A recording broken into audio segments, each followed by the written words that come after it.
Welcome to the big interview on G Sport for Girls. As always, we have a significant guest for you today. She's a Ministerial Recognition Award winner, G Sport Women of the Year, and an explorer extraordinaire. I'm talking about Saray Khumalo. I'm so glad to have you off the mountain and right here next to me. How are you? I'm fine, thank you, and thank you for having me.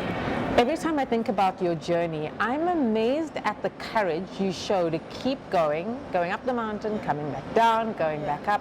But you've achieved amazing things. First up, congratulations on all that you've achieved. Thank you so much. And no one does it on their own. I've had a lot of support, from Momentum sponsoring me, Multiply pushing me on, and people that I climb with, my family being supportive. So it might be a solo sport, but there's a lot of background and partnerships that make it possible. I want to look at some of the high points. The first African woman to summit Everest, the first African woman to get to the South Pole, and many more firsts that are in your kind of radar, if I could say. Where does the drive come from to do such extraordinary things? I think because I decided on summits with a purpose. I've kind of found a way to use my climbing to make a difference through education. That keeps me going, and how it's inspired many other people to go for their dreams. Everest is not for everybody. South Pole is not for everybody. They're going for their own kind of South Pole, their own kind of Everest. That keeps me going, because the more of us are driven to push forward, the better country we're going to have. I think a lot of people also don't know about you is that it wasn't you going up and making it the first time. A lot of people think when you have a goal, you go off and you achieve it, but you've had to come down the mountain a couple of times before you managed to eventually summit Everest. That's correct. I did it 4 times and summited on the 4th time. The first time was 2014 when Sherpas died, and the second time was the earthquake. The 3rd time I actually got airlifted from Camp 2 after getting 99 meters from the top. That was quite a bummer. And the 4th time I went back, and you know how I look at it is every time I went and it didn't work out, I learned something from it that I used, and 2019 was made possible because of all the challenges I had in previous years. It's only a failure when you decide it is. If you learn something from it, keep going. The summit is just the next step away. Give me the feeling of reaching the summit. Oh my word, emotional. Yes. One of the stories that I remembered vividly on top there was my mother saying the sky is the limit, and me realizing that the clouds are actually beneath me. Wow. There is something a bit more than the sky. Sometimes we stop ourselves, and we can achieve a lot more than we could ever imagine. It was also emotional because a lot of people that I started the journey with were not there anymore. A lot of people that believed in me more than I believed in myself were not there. So, and actually realizing, oh my God, I've finally done it. Because first time I was optimistic, this is happening. 4th time I was like, you know what, just a step further than 99 meters from the top is success, and actually achieving it was humbling. And it moved you into a space where you truly believe that whatever the obstacles, you could go on and achieve it. And it took you to Mission South Pole, but a larger mission in that. Tell us about that mission. So the South Pole was interesting. I have a lot of respect for polar expeditioners. First of all, I was excited the first few days because there was no night there. The sun throughout the day, 24/7. On the 3rd day, I was like, no, we need the night, because your sleep was really led by the heaviness of your eyelids, by how tired you are. And you start looking at the watch, oh, it's 11 o'clock, I need to sleep.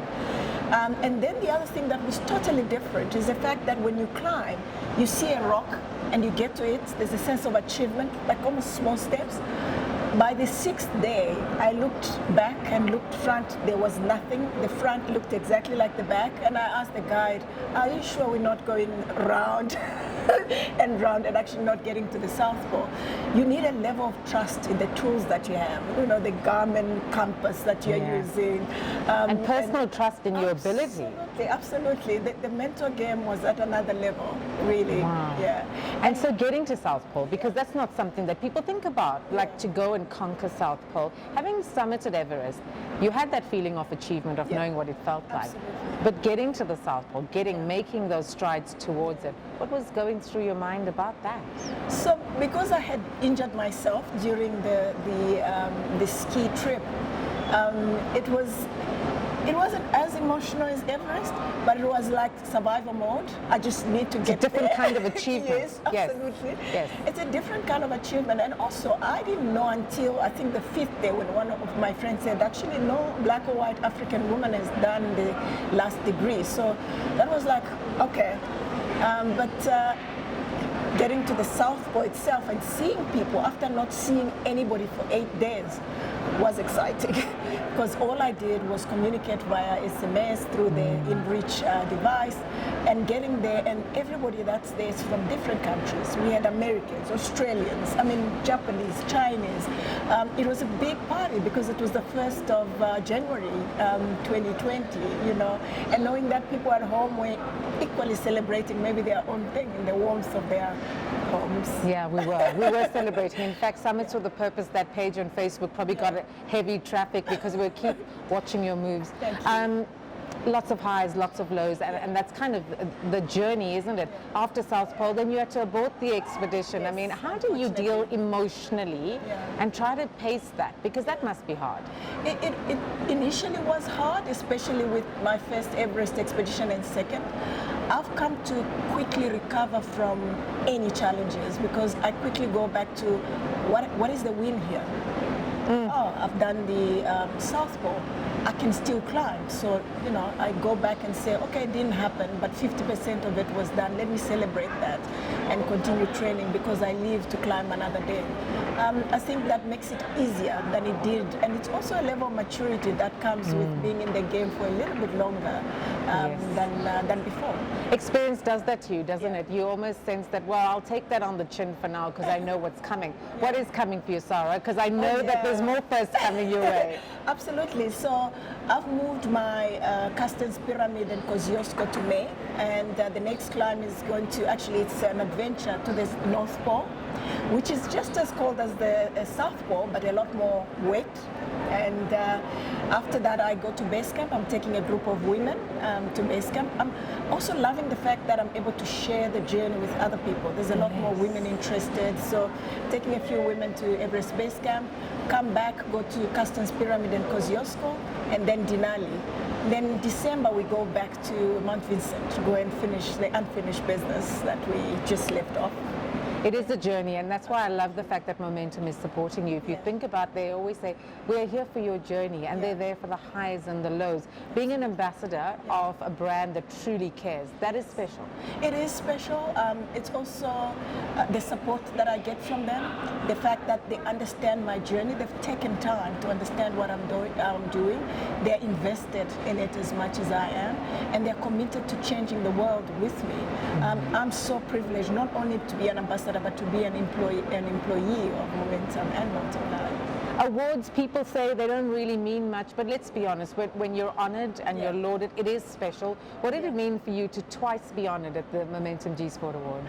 Oh, that was amazing. First of all, it created a lot more visibility in the sport that I'm involved in. People sit up and want to know, what is it all about? Oh, so what have you done? It's opened up a lot of doors that would otherwise not have been opened, so I'm grateful to you for the initiative, and to the institution for making it possible and recognizing sports that are niche, that otherwise people don't know of, because it's actually creating a space for other people that would otherwise not have known or not have felt that this was important enough for them to get involved in. I think you also have a broader journey in terms of getting us more comfortable with the outdoors, getting more South Africans to believe in their abilities out there. What is your advice to people who are largely scared of exploring? Yeah, I think just get out there and do it. And it's not as expensive as we think. It's the natural resource that we have. If you stay in the Drakensberg, go climb it. It's therapeutic. It can be as cheap or as expensive as you want it to be.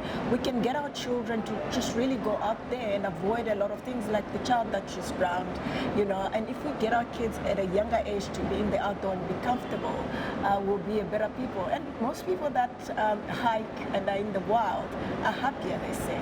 So it's control for stress. Well, I'm so inspired by you, and I know many South Africans are. You trended extensively when you are either up the mountain or heading towards South Pole. Keep inspiring us. We're so proud of you. Thank you. You make it possible. Saray Khumalo, explorer extraordinaire, someone who is all about firsts, and we really appreciate people that keep breaking down boundaries. Saray Khumalo, our big interview this week.